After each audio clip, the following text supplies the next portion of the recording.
মধ্যপ্রাচ্যের উত্তপ্ত আকাশের নিচে নতুন এক নাটকের মঞ্চ প্রস্তুত হচ্ছে। ইরানের রাজনৈতিক দাবার চালে মার্কিন যুক্তরাষ্ট্র কি এবার রণনীতির ভুল চাল দিয়েছে? ট্রাম্পের হুমকির বিপরীতে ইরানের জবাব যেন মরুর ঝড়ের মতো প্রবল, অপ্রতিরোধ্য। ইরানের রণকৌশল যেন নতুন এক মাত্রা পেল। 3টি উপসাগরীয় দ্বীপ গ্রেটার টুন, লেজার টুন এবং আবু মুসা, এই 3 সেতুবন্ধনে ইরানের নতুন ক্ষেপণাস্ত্র প্রতিরক্ষা ব্যবস্থা মোতায়েনের ঘোষণা কাঁপিয়ে দিল বিশ্ব রাজনীতি।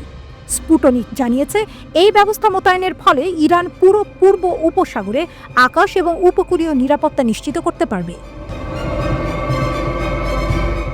আমরা 600 কিলোমিটারের মধ্যে শত্রুর ঘাঁটি, জাহাজ এবং অস্ত্রাগার ধ্বংস করতে সক্ষম, গর্জে উঠলেন আইআরজিসি নৌবাহিনীর প্রধান তাংসিরি।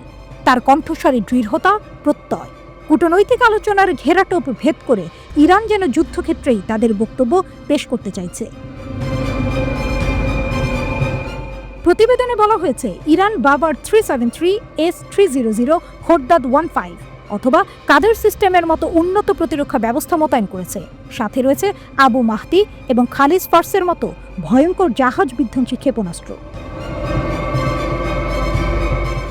1971 সাল থেকে এই দ্বীপগুলোর মালিকানা নিয়ে সংযুক্ত আরব আমিরাতের দাবি থাকলেও ইরান এখানে তাদের উপস্থিতি আরও মজবুত করে তুলেছে।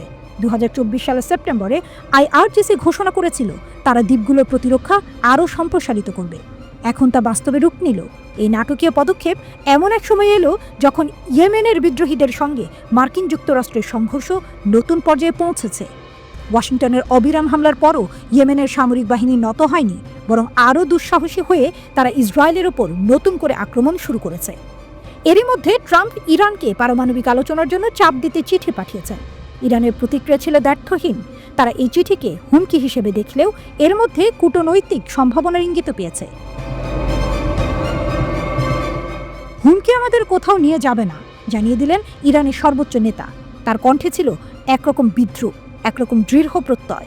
যদি তারা কোনো ধ্বংসাত্মক কিছু করতে চায়, তবে তাদের কঠোর চড় খেতে হবে।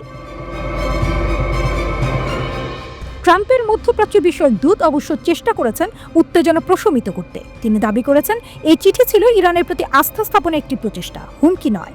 কিন্তু মধ্যপ্রাচ্যের বাতাস বলছে অন্য কথা। এখানে বিশ্বাস অর্জনের জন্য শুধু কথার নয়, শক্তিরও প্রয়োজন। আর ইরান সেই বার্তা স্পষ্ট করে দিয়েছে। তাদের শক্তির ছায়া 600 কিলোমিটার দূর পর্যন্ত বিস্তৃত। এই নতুন কৌশল কি মার্কিন যুক্তরাষ্ট্রের পরিকল্পনাকে ব্যাহত করবে? সংযুক্ত আরব আমিরাত কি এবার এই দ্বীপপুঞ্জ নিয়ে নতুন করে কূটনৈতিক লড়াই শুরু করবে?